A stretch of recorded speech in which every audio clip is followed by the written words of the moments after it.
guys, what's up? Wes Adams here with the Autodesk Gameware team at GDC 2012. And we're talking to Paul Farley. He's the founder and CEO of Tag Games, the most recently released Fun Park Friends and Doctor Who.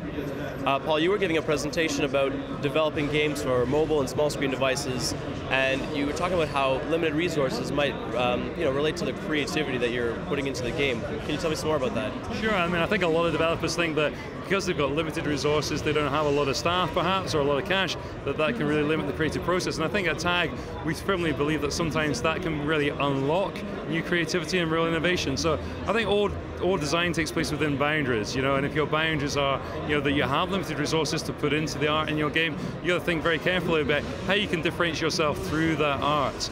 Think about the resources you do have and how to use that positively. So we're looking at how do we make the best, in terms of low poly geometry, reducing the amount of textures in your game. That can lead you to a visual aesthetic that is actually quite different to anything else that's out there. So we're quite positive about having limited resources, and sometimes, particularly on mobile, you have very limited hardware as well, and sometimes you can actually create something really special with very limited resources.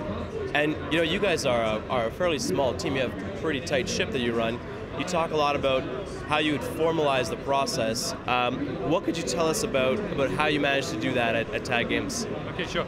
I think with when you've got small teams, when there's maybe 2 or 3 of you in the team, things can be fairly ad hoc in terms of what you maybe don't organize at all. I think because we're coming from a console background, we've had industry experience working in large teams, so we're very passionate about making sure that the process was formalized in an early stage. So very clear definitions in terms of pre-production, in terms of concept, then going into production, and now particularly in social and freemium mobile, you're actually running the game beyond just the launch. You're running a service then, maybe for months afterwards.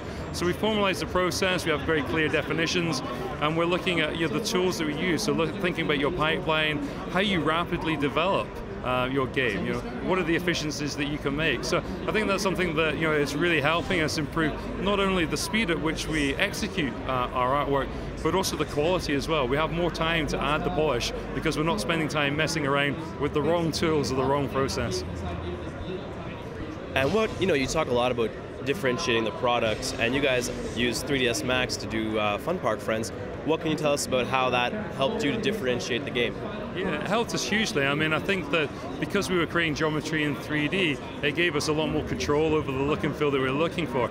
And we started off with a really clear kind of aesthetic goal for the game. And it needed to be bright and colorful, it had to be shiny. We wanted to achieve a kind of plasticky approach and feel to the different rides that were in the theme park, really to kind of give a sense that these were toys. They were maybe like toy kits that were going down in your park.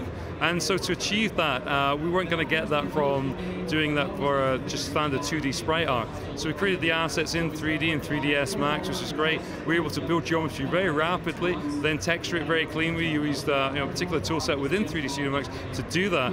And ultimately, that's given us a look for the game that has much higher production values than many of our rivals. It means that when you look at the App Store and you look at the theme park games there, our games clearly look the best. It's bright, it's colorful, it's vivid, it attracts people to download it. And the biggest problem that we have on mobile is there's a lot of content. So you have to differentiate, you have to set yourselves apart, and with Fun Park Friends, we've done that.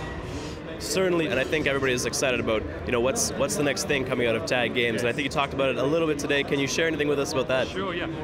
The next big piece of original IP coming from Tag is a sequel to our kind of Grand Theft Auto retro game, which is called Carjack Street. So the sequel is coming later on in the year, and with that we've gone full 3D, which is awesome. I think in terms of gameplay, it's going to be a real step up from the first one, and it's free to play. We've really moved across the free to play and embraced that.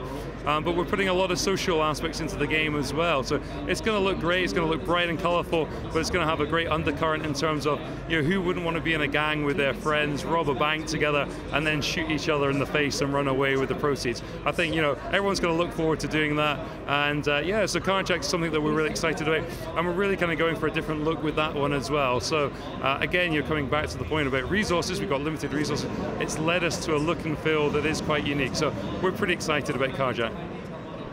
That's great. It certainly looked great on screen. Thanks for joining us. It's Paul Farley from Tag Games. Check out the titles coming out soon. And if we could just take a look, Paul is in a special garb today.